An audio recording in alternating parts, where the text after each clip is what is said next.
Bienvenidos a la entrega de la segunda edición de los premios Hay Derecho. Como saben, la misión de nuestra fundación es la regeneración institucional, la lucha contra la corrupción, la transparencia y la defensa del Estado de Derecho. Hacemos muchas cosas que las pueden ver en nuestra página web, pero la que más nos gusta es la que vamos a hacer hoy. Es premiar a aquellos de nuestros conciudadanos que encarnan, a veces con un enorme coste personal y profesional, nuestros valores. Es una forma de manifestarles nuestro gran agradecimiento y también de dar a conocer sus historias a un público que es cada vez más amplio. Recuerden que, como decía Burke, para que triunfe el mal solo es necesario que los buenos no hagan nada. Vivimos tiempos complicados, no solo en nuestro país. Los que ya tenemos una cierta edad, aunque no lo parezca, no pensamos que veríamos en nuestras modernas democracias occidentales un resurgir tan potente de amenazas que creíamos felizmente superadas. Hablamos del miedo, de la mentira, de la injusticia, de la impunidad, de la corrupción y, en definitiva, del desprecio por el Estado de Derecho. Pero está ocurriendo y, como ciudadanos conscientes, y nuestro lema es precisamente conciencia cívica, tenemos que estar más alertas que nunca para defender los valores que nos parecen esenciales para una convivencia libre y democrática y que son, en definitiva, los valores de la civilización, los únicos que nos separan de la barbarie, como la historia del siglo XX en Europa nos ha demostrado. Al final, estos valores, la decencia, la honestidad, la verdad, la dignidad, la libertad, la justicia, son lo más importante que tenemos. Y como sucede con todas las cosas en la vida que merecen la pena, nos estamos dando cuenta de que no podemos darlos por sentado y que debemos luchar por ellos. Nuestros finalistas de hoy representan mejor que nadie lo que cuesta esa lucha. Como saben, los candidatos al premio han sido propuestos directamente por los ciudadanos. En el mes de octubre publicamos la convocatoria y recibimos un total de 14 candidaturas. Son Access Info Europe, denunciantes del caso Aquamed, Antonio Garrigues Walker, Asociación contra el Ruido y Riesgo de Aviones Ciudad Santo Domingo, la Fundación Cibio, Elena Vicente, Eloy Velasco, Jesús Villegas, José Domingo, Manuel Ruiz de Lara, Pablo Romero, Pablo Ruz, Salvador Viada, Verónica del Carpio y José Muelas. A continuación abrimos un periodo de votaciones con la finalidad de que los 5 candidatos más votados pasaron a la final. Entre estos 5 finalistas, un jurado compuesto por miembros del patronato de Hay Derecho y de otras entidades e instituciones de la sociedad civil que comparten nuestros objetivos, elegimos finalmente al ganador que vamos a conocer esta noche. Con respecto al protocolo del acto, yo ahora les voy a hablar brevemente de los finalistas. Después vamos a cenar tranquilamente, en buena compañía, y cuando lleguen los postres vamos a pedir a Ignacio Escolar, que nos acompaña hoy, que presente al ganador. A continuación escucharemos lo que tenga que decir el ganador y, por último, nuestro presidente Ignacio Gomá cerrará el acto con las palabras tradicionales pidiendo ayuda en especie o en dinero para nuestra fundación. Les voy a contar ahora quiénes han sido nuestros finalistas, las 5 que han llegado a la final brevemente.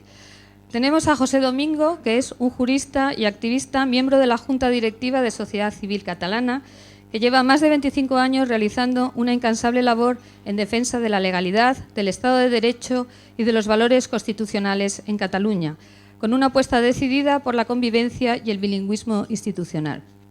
Cataluña, como saben todos, es hoy un lugar donde la defensa del Estado de Derecho no es precisamente una tarea sencilla. Mantener la llama durante tantos años es agotador, pero es también imprescindible. Él es una persona que es referencia para muchos otros que en Cataluña luchan cada día por defender lo obvio. Pablo Romero es un periodista víctima del terrorismo. Su padre fue asesinado por ETA cuando él tenía 17 años, que ha emprendido él solo, nada menos, que una investigación penal para impedir la prescripción del crimen y suplir las lagunas y deficiencias de la investigación oficial. Ha relatado su odisea jurídica y, sobre todo, personal en una serie publicada en el periódico El Español y cuya lectura, que les recomiendo, es un ejemplo de honestidad, coraje y dignidad. Citaré solo un párrafo para estimular un poco a la lectura. Esta es la historia de una investigación personal, pero también es un relato que muestra todo aquello que mina la conciencia social de este país. El inmovilismo, la desidia, la mentira, la irresponsabilidad. Son algunos síntomas de una enfermedad que se llama olvido. Denunciantes del caso Aquamed, Francisco Valiente, Gracia Ballesteros y Azahara Peralta, denunciaron la corrupción de la empresa pública Aquamed y fueron despedidos de la empresa por esta razón. Sí, han oído bien. Despidieron a los empleados públicos honestos y protegieron a los directivos que acabaron en la cárcel. Su historia ejemplifica como poca la situación de corrupción institucional en la que vivimos. La connivencia de los poderes públicos, el temor a las represalias de la mayoría de los empleados públicos y, en definitiva, la importancia de la protección de los denunciantes de la corrupción. Asociación contra el Ruido y Riesgo de Aviones Ciudad Santo Domingo es la única persona jurídica que tenemos como finalista. Está compuesta por un grupo de ciudadanos intrépidos, dispuestos a algo que parece imposible, que es que las sentencias de los tribunales se cumplan. Efectivamente, estos ciudadanos han obtenido muchas sentencias favorables a sus pretensiones frente a las administraciones públicas, pero no siempre o casi nunca han conseguido que se ejecuten. De nuevo ponen de manifiesto una disfunción muy importante de nuestro Estado de Derecho, que es el incumplimiento flagrante de muchas sentencias que son favorables a los ciudadanos por parte de las administraciones públicas, que están dispuestas a usar todo tipo de subterfugios para eludir sus obligaciones. Nuestro último finalista, Salvador Villada, fiscal del Tribunal Supremo, ha sido portavoz de la Asociación Profesional Independiente de Fiscales, impulsor del blog Justicia Imparcial y una persona esencial en este país por su defensa incansable de la neutralidad e independencia de la Fiscalía. Salvador no es solo un fiscal valiente, enamorado de su profesión y convencido de la importancia que una Fiscalía no sometida al poder político tiene para una democracia moderna y avanzada y, por supuesto, para la lucha contra la corrupción. Además, es un gran jurista, es una excelente persona y es un gran comunicador. En definitiva, todos nuestros finalistas nos han hecho sentirnos muy orgullosos. Además, están todos hoy aquí con nosotros. Decía Einstein que el ejemplo no es la mejor forma de influir en el comportamiento de los demás, es la única forma. Pues bien, todos nuestros finalistas tienen que saber que son un ejemplo para la sociedad española. Os admiramos porque sois mejores que nosotros, pero la admiración que os tenemos también nos hace mejores. Como recordaba Ortega, la admiración, el sentimiento de lo mejor, es también el mejor de los sentimientos. En un rato conoceremos al ganador del premio. Mientras tanto, disfruten de la cena, que están en la mejor compañía. Me hace mucha ilusión estar en esta cena, a pesar de que es un día malísimo para mí, porque es 23F y los 23F en nuestro país, por alguna razón desconocida, dan mucha actualidad. Y he tenido un cierre bastante complicado en la redacción, con todo el tema de la Vistilla, con la fianza o no de Urdangarín y de Diego Torres, más tarde, sobre todo, con la sentencia de las tarjetas Black. Me hace mucha ilusión estar aquí porque comparto la visión que tiene Hay Derecho sobre en qué consiste de verdad la defensa del Estado de Derecho. Y creo que estos premios van sobre todo de entender en qué consiste realmente la defensa del Estado de Derecho. Durante años en España, defender el Estado de Derecho consistía en mirar hacia otro lado cuando alguien en el Estado o en el derecho hacía algo que estaba mal. Mirar hacia otro lado para defender las instituciones y que todo funcionase bien porque no se supiese que algo había salido mal y de esa manera la institución fuese todavía pura y se pudiese confiar en ella. Y tanto la gente, los buenos amigos de Hay Derecho, como mi periódico, como yo mismo, como mi profesión, creemos que es justo al revés, que la manera de defender las instituciones y el Estado de Derecho consiste en denunciar las cosas que se hacen mal y en premiar a la gente que se pelea por cambiar las cosas, por que ganen los buenos, porque de verdad las instituciones funcionen con ejemplaridad, porque los que no sean ejemplares salgan de ellas. Pensaba en todo esto mientras preparaba las líneas para mi discurso, pensando en lo que ha pasado hoy, en las tarjetas Black. No sé si sabéis, creo que no, porque soy malísimo contando estas cosas, a Pedro J. se le daría mejor. No sé si sabéis que las tarjetas Black es una investigación del diario.es, de mi periódico. Lo sabe muy poca gente, no os preocupéis. Pero es verdad. Te lo has contado tú, pero si no, no lo sabían. ¿Ves? Hace casi ya 4 años, no, más de 4 años, en diciembre de 2013 estuvimos investigando la filtración de los correos de Blesa y encontramos un correo del secretario del Consejo de Caja Madrid al presidente de Caja Madrid y a su sucesor en el Consejo diciendo confidencial en el título. Ya con eso nunca pongáis confidencial en un correo que pretendéis que sea confidencial. Claro, entonces fue de lo primero que buscamos en el buscador cuando tuvimos la base de datos de los correos de Blesa, confidencial. Y encontramos un correo donde el secretario del Consejo le contaba a su sucesor los sueldos dentro de Caja Madrid. Y decía en un párrafo, y además hay unas tarjetas Black a efectos fiscales de hasta 50.000 euros por persona. Y dijimos, ¿cómo puede ser posible? Bueno, en diciembre de 2013 publicamos una información contando que en Caja Madrid había tarjetas opacas con las que se pagaban sueldos no controlados. A partir de esa publicación alguien lo hizo bien en Bankia y en Bankia decidieron que eso era relevante y no iban a mirar hacia otro lado y se pusieron a investigar y encontraron todo lo que había pasado con las tarjetas Black.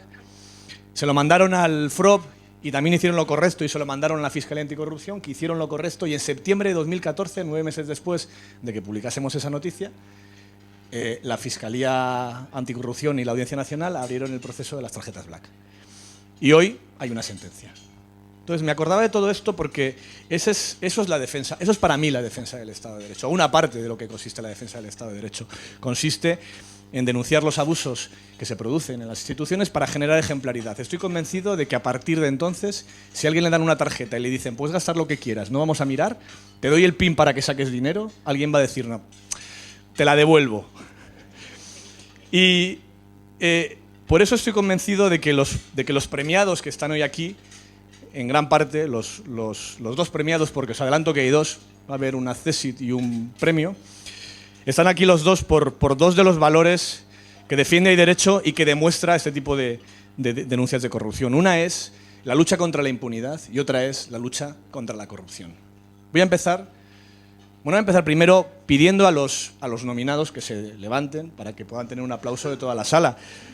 Son José Domingo, Pablo Romero, los denunciantes del caso Aquamed, la Asociación contra el Ruido y Riesgo de Aviones Ciudad Santo Domingo y Salvador Viada.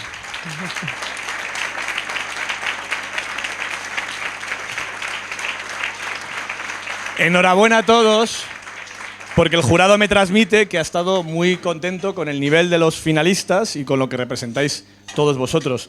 Pero al final han tenido que decidirse no por uno, pero sí por 2. El primer premio, el accessit, el primer premio que voy a entregar, luego vendrá el ganador, es para alguien que ha hecho algo heroico. Algo para unas personas, voy a dar una pista, que han hecho algo heroico que consistió en defender la legalidad, incluso jugándose su puesto de trabajo. Defender la legalidad denunciando la corrupción. Sois unos héroes. En español no tenemos una palabra adecuada para hablar de los whistleblowers. Se habla de denunciantes, alertadores, hay gente muy mala que lo llama chivato y eso explica por qué no está bien regulado la defensa. Para mí son héroes. Quiero daros la enhorabuena por este accessit y quiero que vengáis a recogerlo conmigo. Enhorabuena a los denunciantes del caso Aquamed.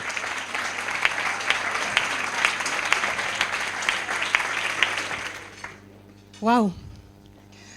Bueno, muchísimas gracias por el aplauso, muchísimas gracias a la Fundación Hay Derecho, por supuesto, porque es un honor estar aquí. Gracias a Elena Vicente, de la Asociación ACORS, que ha sido quien nos ha propuesto. Muchas gracias, Elena. Por supuesto, gracias a mis amigos que aquí me acompañan, a mi familia. Yo quiero compartir este premio, que pesa, con mi madre, porque me ha dado unos principios a los que no renuncio y no quiero renunciar nunca, y con mi marido, porque con este apoyo incondicional que me ha dado yo soy capaz de enfrentarme a lo que sea.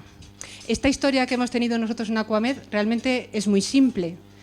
En la empresa en la que yo he estado trabajando durante 14 años había unas personas sin escrúpulos que quisieron utilizar el dinero público para su beneficio personal o beneficio de terceros. Nosotros nos negamos, nos opusimos, hicimos todo lo posible para que no consiguieran hacer esos actos tan irregulares. Y lo denunciamos a la Fiscalía Anticorrupción. Ahora mismo, pues afortunadamente, está siendo instruido por la Audiencia Nacional y, bueno, pues ahí lo dejo. Es una historia, ¿verdad?, fácil de entender. Digamos que los buenos ganan. Sin embargo, la parte que no se cuenta o más difícil de entender es lo que nos ha pasado a nosotros, ¿no?, como denunciantes de la corrupción. Porque un amigo mío que también está aquí presente, Mariano de Andrés, dice que lo más injusto de toda esta historia es la diferente vara de medir que existe para los imputados por corrupción y para los denunciantes por corrupción. Él dice, y es verdad, los imputados pues tienen su presunción de inocencia y se aplica en toda su totalidad. Incluso se les defiende con ahínco. A los denunciantes de corrupción tenemos presunción de culpabilidad y se nos amenaza y se nos persigue también con ahínco. ¿Culpabilidad de qué? Da igual, de algo. Y con esa excusa se nos amenaza, se nos expulsa, se nos acosa. Yo informé a las más altas esferas de la empresa, al presidente del Consejo de Administración, a la vicepresidenta, que eran el secretario de Estado de Medio Ambiente y la directora general del Agua del Ministerio de Agricultura. Informé de todo lo que estaba pasando en 4 ocasiones, 4 cartas que les envié a cada uno. La respuesta que recibí de ellos fue una carta de despido. Bueno, pues ahora, afortunadamente, yo he recibido una buena noticia esta semana y es que el Tribunal Superior de Justicia ha avalado que mi despido ha sido nulo, que los motivos por los que fuimos despedidas, tanto Azahara como yo, son falsos. Hombre, ahora sería de agradecer, ¿verdad?, que me respondieran esas 4 cartas diciéndonos que podemos volver a nuestro puesto de trabajo y que no hay mayor problema. Bueno, no sé si es una esperanza vana. En todo caso, yo quiero dar un mensaje de optimismo, porque yo lo soy. Yo creo que la sociedad está cambiando. Actos como este demuestran que la sociedad está cambiando, que aquí hay una serie de personas que quieren que la sociedad cambie y, como decía Rousseau, el hombre es bueno por naturaleza, es la sociedad quien lo corrompe. Bueno, pues la sociedad somos todos, vamos a intentar cambiarlo. Ya para terminar, bueno, hay una cita que a mí me gusta del Dalai Lama que dice: si te piensas que eres demasiado pequeño para marcar la diferencia, piensa en dormir con un mosquito. Bueno, pues no me gusta pensar en mí como un mosquito, y mucho menos en pensar en todos vosotros como un enjambre de mosquitos que me estáis mirando. Pero creo que, bueno, aunque seamos pequeños, pues creo que podremos cambiar la sociedad y que estas cosas no vuelvan a pasar. Muchas gracias.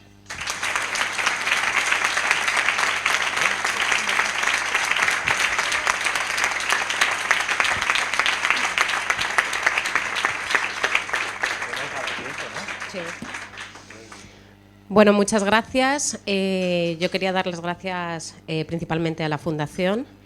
Quería dar las gracias a Elena Vicente, que nos impulsó a que Mariano de Andrés hiciera una impecable propuesta, ¿no?, para optar a este impresionante premio. Y bueno, yo la verdad que decir que no he ganado nunca nada en mi vida. No he ganado nunca un premio, no he ganado nunca una medalla, y la verdad que ¿quién me iba a decir a mí que el primer premio que me iban a dar en mi vida era por hacer únicamente mi trabajo y por ser honrada? La verdad es que es un premio que a mí me crea una sensación bastante agridulce, pues porque creo que no nos deberían estar dando este premio, porque no debería de ser un motivo de heroicidad, ¿no? Quiero dar las gracias también a mis padres y a mi marido, que me ayudan muchísimo en toda esta etapa. Quiero dar las gracias a Gracia y a Paco. A Gracia porque me ayudó a darme cuenta de que realmente la corrupción que yo estaba viendo pues era real, y bueno, pues me ayudó a ir a denunciar a la Fiscalía. A Paco porque es totalmente incansable, o sea, es un hombre que yo creo que si no hubiese estado a mi lado todo este tiempo, creo que hubiera tirado la toalla. Y por último, quiero dedicar este premio a unas personas que no están aquí, pero que también fueron despedidas, y era mi equipo de FLIS. Nunca se ha hablado de, bueno, se ha hablado de la asistencia, pero no yo por lo menos, a lo mejor públicamente no les he transmitido mi total agradecimiento, aparte de por el trabajo que hicieron conmigo en controlar la obra y en que fuera ejemplar, aparte de eso, porque fueron unas personas muy honestas. Y espero que en un futuro, si puedo continuar desarrollando mi carrera profesional, pues pueda encontrarme unas personas que trabajen de la misma manera. Muchas gracias.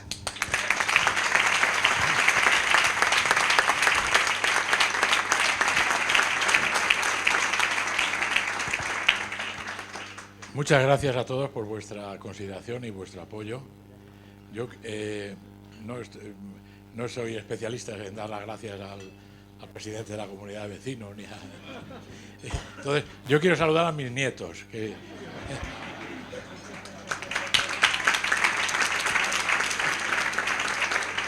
Que tenían mucho interés en estar hoy aquí y a pesar de que mañana tienen que madrugar para ir al colegio, pues están con nosotros. Y Miguel y Eugenia, yo creo que esta noche vais aquí a aprender cosas muy interesantes. Hoy estamos aquí, Gracia, Zahara y yo, pero realmente en Aquamed ha habido más personas, básicamente ingenieros, que han luchado contra la corrupción y que se han opuesto, sencillamente. Es como aquella monja que cuando entraron en un convento en una guerra unas tropas expedicionarias y violaron a todas las monjas menos a una de las monjas. Luego fue el obispo para reconocer el gran esfuerzo, el sacrificio y sobre todo aquella monja que había resistido todos aquellos embates de aquella chusma, ¿verdad?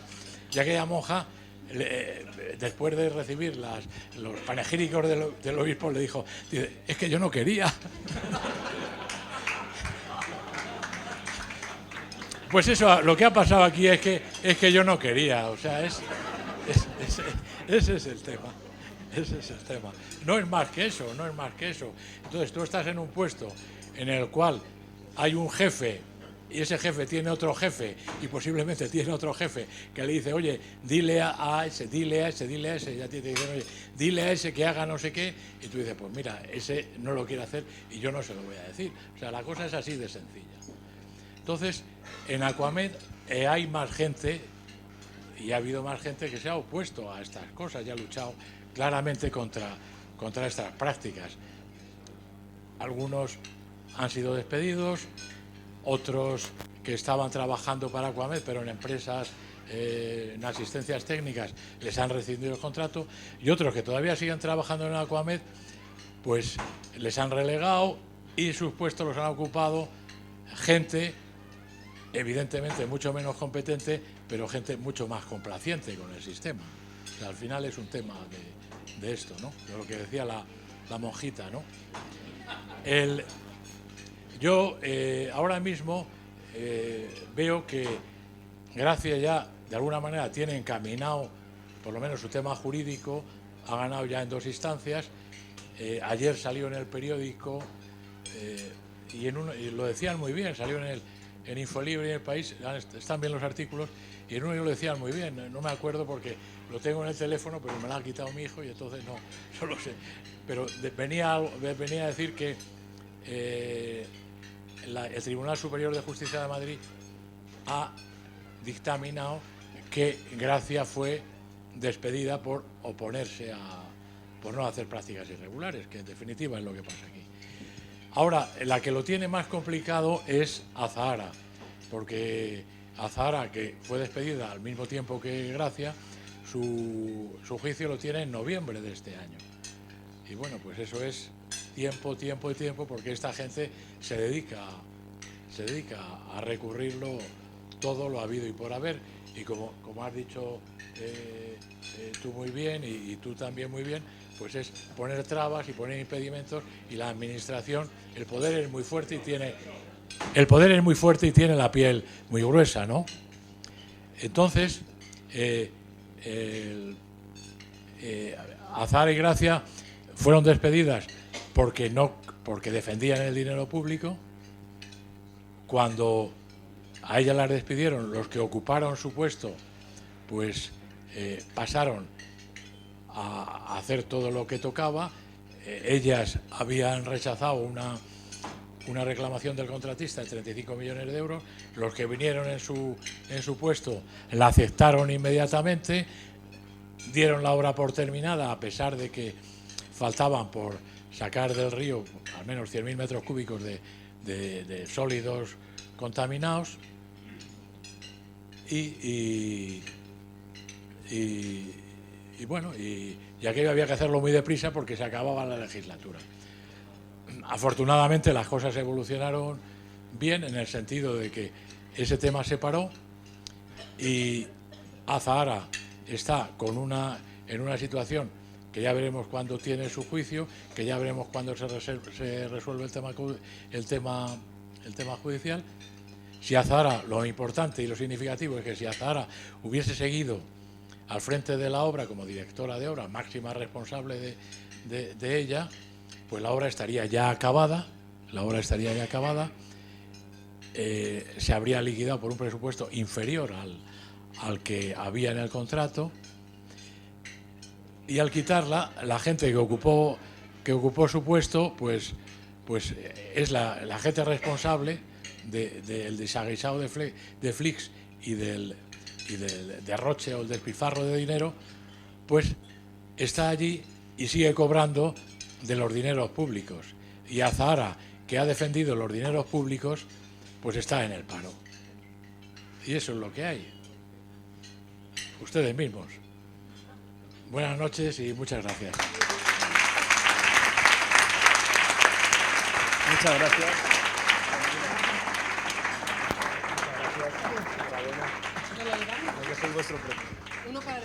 Muchísimas gracias a los tres. De verdad que, aunque no debería ser heroico cumplir con tu trabajo, hay ocasiones en las que evidentemente parece que lo es. Vamos a entregar, voy a sacarlo ya primero de su caja, el premio, que es pesado, al ganador de la segunda edición de los premios Hay Derecho. He dado una pista antes, porque he dicho que un premio era por la defensa, por la lucha contra la corrupción, y el otro premio es por la lucha contra la impunidad. Y es para el periodista Pablo Romero.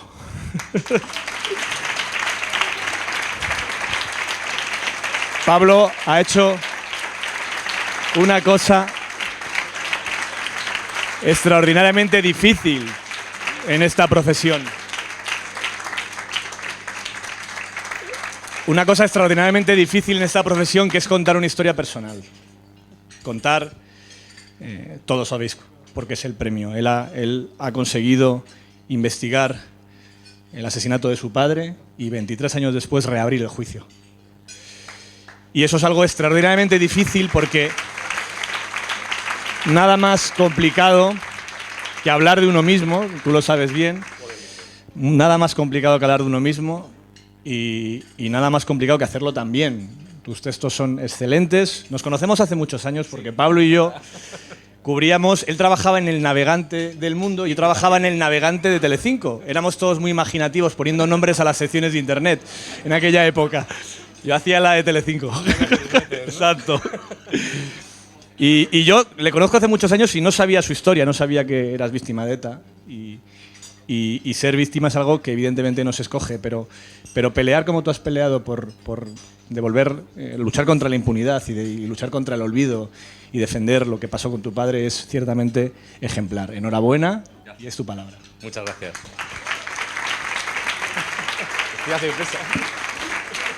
Es pesado como yo. Yo soy muy pesado. Decía antes de mosquitos, pero yo soy muy mosca cojonera, ¿eh? A ver, lo voy a dejar aquí, esto no se resbalará, ¿no? Sí, no, bueno. Pues como soy periodista, me preparo las cosas. Entonces, y a veces pues hay que prepararse las cosas como se preparan las entrevistas y tal, por si acaso. Entonces voy a ser breve, tenía unas ganas de decir esto. Voy a tardar aproximadamente 5 minutos y 10 segundos. A ver, y no, es que está desordenado. Ponerle 6. A ver. Sí, esto es así. Pues es que como yo soy periodista os tengo que contar una historia. Pues había una vez, hace mucho tiempo, un niño de 5 años, rubito, súper cabezón, que estaba fascinado, le gustaba mucho leer, y estaba fascinado con un libro de fábulas que le había regalado su abuela, de estas ediciones que estaban, yo no sé si era heredado o algo así, ¿no? Y había una fábula de Tomás de Iriarte que al crío este pues le gustaba mucho, ¿no? Le gustaba mucho la rima y la entendía además, ¿no? Que con 5 años entender eso, pues oye, decía, ¡jo, qué guay! Os la voy a leer porque es la misma que le leyó a su padre. Y dice así: a orillas de un estanque, diciendo estaba un pato, ¿a qué animal dio el cielo los dones que me ha dado? Soy de agua, tierra y aire. Cuando de andar me canso, si se me antoja vuelo, si se me antoja nado. Y una serpiente astuta que le estaba escuchando le llamó con un silbo y le dijo: ¡Ch! Guapo, no hay que echar tantas plantas, pues ni andas como el gamo, ni vuelas como el sacre, ni nadas como el barbo. Y como conclusión termina así: así tengas sabido que lo importante y raro no es entender de todo, sino ser diestro en algo. Pues la historia sigue con que el padre levanta una ceja, él, muy militar, y con una sonrisilla así como socarrona le dice: pues ¿sabes qué? Los patos vuelan muy bien. Y además han inspirado a los fabricantes de aviones porque hay una pieza que es un estabilizador horizontal que se pone delante del ala, que se llama canard, que es pato en francés, y que además lo incluían en uno de los primeros aviones que hubo, que es el de Santos Dumont. Y estaba flipado. El niño estaba como alucinado diciendo: entonces el pato vuela bien, esto no tiene sentido lo que acabo de leer, ¿no? Por cierto, lo lleva el Eurofighter, ¿no? Nuestro querido Eurofighter, que en italiano se llama carísimo Eurofighter, ¿no? Bueno, a ver, el niño se sorprendió bastante, pero aprendió una lección que además la recordó años más tarde, que es: uno nunca sabe a dónde puede llevarte el conocimiento, por inconexo y disparatado que sea, ¿vale? Y ahora, claro, que rodeado de expertos juristas, periodistas, mi familia, que es maravillosa y también me siento muy arropado, ¿no? Ahora. Pero muchos de vosotros estáis especializados, ¿no? Sabéis mucho de civil, de administrativo, tal. Yo ahora sé muchísimo de penal. Me podéis consultar lo que queráis. No, en serio, quiero expresarme admiración por vosotros, porque yo no soy el mejor periodista, ni muchísimo menos, ¿vale? No soy el mejor investigador, ni muchísimo menos. De hecho, no soy ni jurista, es decir, me quedé a 6 asignaturas del plan viejo, que ahora deben de ser como 140, ¿no? Del plan nuevo. Del plan nuevo que toque este año. Y sin embargo, oye, saber un poco de todo me ha traído hasta aquí. Así que mi padre tenía razón. Mi padre tenía razón. Me bajó los humos y encima tenía razón. Así que la serie que hoy premiáis, que se llama Mi lucha contra ETA, jamás la hubiera titulado así. Tengo que decir públicamente que yo no titulé así la serie, porque hace falta estar muy bizco para no darse cuenta de que esto era un pulso contra el Estado. No es una lucha contra ETA. Pero es que lo gracioso es que esta serie no es una conclusión, sino una pieza más de un proceso que no ha terminado. La causa sigue abierta, seguimos en instrucción. Y va a haber más sorpresas. Titular. Pero quizá esa publicación sí fue una buena oportunidad para narrar a la opinión pública, y en eso soy un privilegiado porque soy periodista y he tenido cierto eco. Y desde mi humilde rinconcito, explicar cómo funciona realmente la memoria y la desmemoria histórica. ¿Qué nivel de implicación tiene el Estado para cerrar las heridas de las víctimas con la única sutura posible, que es la verdad? No hay otra sutura posible. No es la justicia, no es la dignidad, no son placas. Es, al menos para mí, la verdad. ¿Qué sucedió? No me digas que a mi padre le ha caído un piano en la cabeza. Dime de quién es el piano. Dime quién es el presidente de la comunidad. Dime de quién es la cuerda y por qué no estaba señalizada. No me ofendas ni me insultes diciendo que mi padre ha muerto en un atentado terrorista de ETA el 21 de junio del 93, porque eso yo ya lo sé. Ya lo he visto en El País, en la ABC al día siguiente, no había internet. Ya lo supe en el salón de casa de mi madre, cuando ella me lo dijo en la cocina, porque fue ella la que me lo dijo. Con descojones, mamá. No voy a entrar a juzgar a nadie, porque para eso están los jueces, de aquí sabéis mucho de jueces, todos. No, el único motor que me impulsa es conocer lo que realmente sucedió. y que todo quede registrado en un sumario que es donde tiene que estar. Luego yo me reservo el derecho como periodista a contarlo como me dé la gana y cuando me dé la gana, ¿no? Porque creo que hay cosas relevantes que debo contar. O sea, es una obligación mía como periodista contar lo relevante. Y aquí sí que voy a leer porque quiero decir exactamente lo que quiero decir.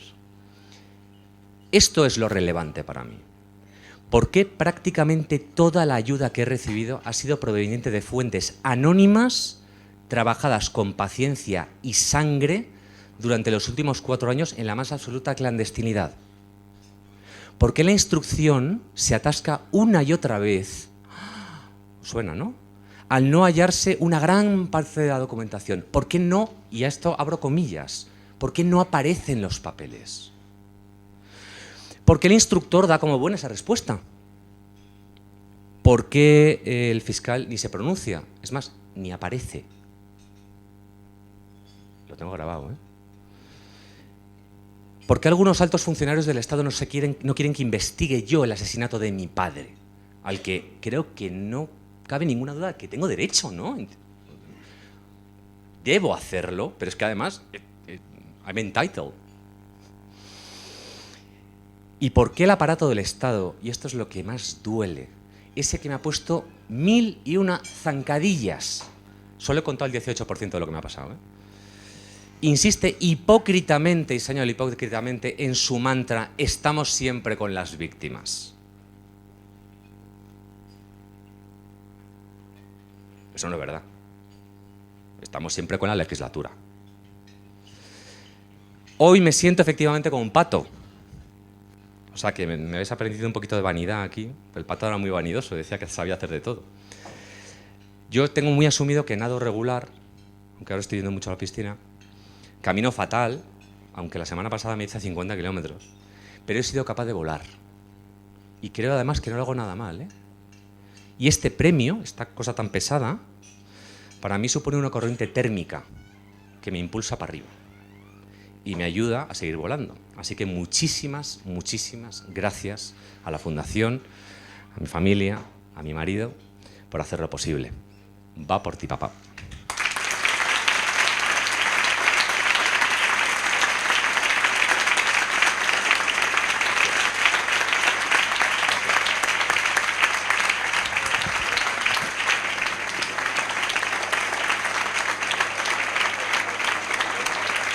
Vamos a cerrar esta entrega de premios con el discurso de nuestro presidente, Ignacio Tocayo, y gracias a todos vosotros.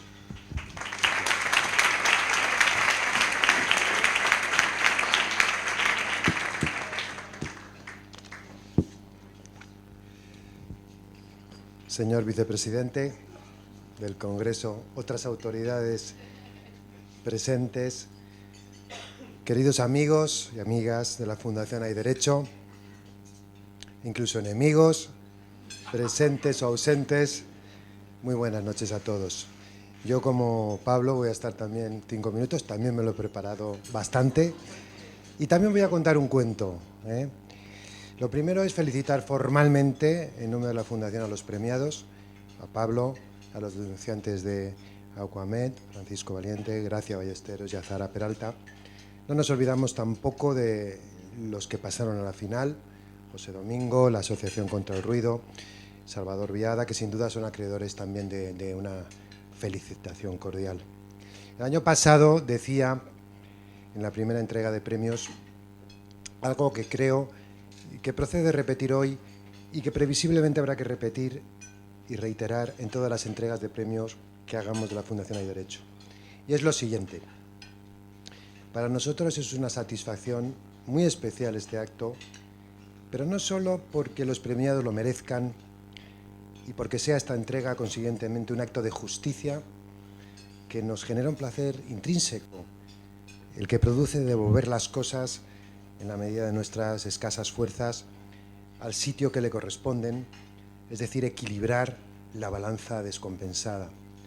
Pero no es solo esto, es también un placer egoísta que debemos reconocer, que es el de mostrarnos como una institución, no como una institución negativa que señala abusos y maldades, una especie de Pepito Grillo revestido de superioridad moral, sino como lo que realmente queremos ser, que es una referencia positiva, que se alegra y celebra el bien y se pliega en prueba de reconocimiento ante conductas éticamente superiores y ejemplarizantes. Porque no todo funciona mal, es cierto. La Fundación no gusta de ser catastrofista, al modo de ese regeneracionismo clásico que clamaba que le dolía a España, o que practicaba un conformismo rancio que incitaba a que fueran otros los que se modernizaran, ese que inventen ellos. Y tampoco quiere ser maniquea, acudiendo al recurso facilón de clasificar o etiquetar a la gente como buenos o malos en función de unos pocos parámetros simples que nos eximen de la funesta tarea de pensar o de matizar. Ahora bien, y precisamente por eso la entrega de premios tiene sin duda un cierto sabor agridulce, porque no cabe duda que premiar conductas, y sobre todo conductas como las que hoy nos ocupan, muestran que algo no funciona demasiado bien en nuestro sistema jurídico y político, porque evidencian una debilidad de las instituciones que aboca a personas individuales a soportar en sus propias espaldas vulnerables, en su propio patrimonio, en su trabajo, en su estabilidad familiar o personal, el peso desmesurado de la responsabilidad de que las normas se cumplan, peso que debería descansar en los fuertes pilares del Estado de Derecho, que han de ser fuertes precisamente porque si no es así, el que triunfa es el más fuerte, no el que tiene razón o el que cumple la ley.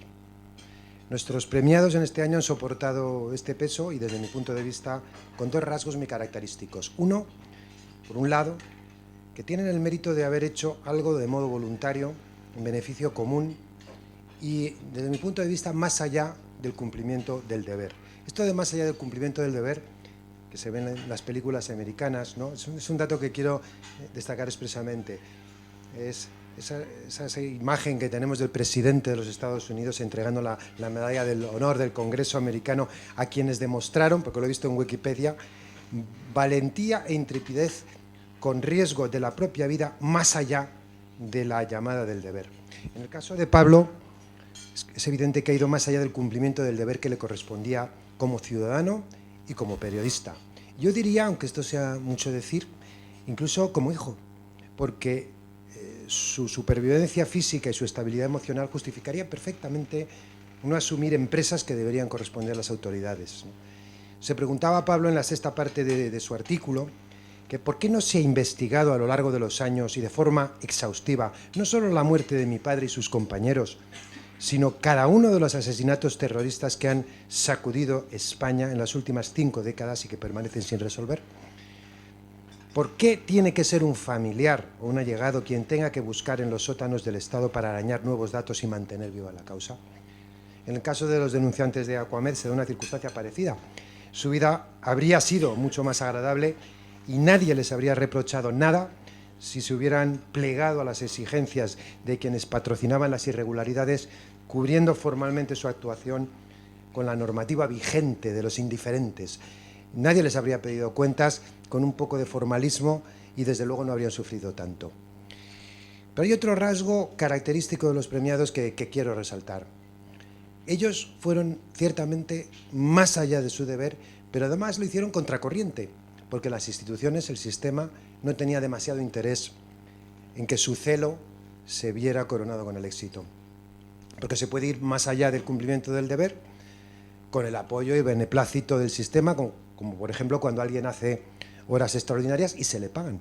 Pero no es lo mismo hacerlo cuando encima esas horas se te cobran a ti.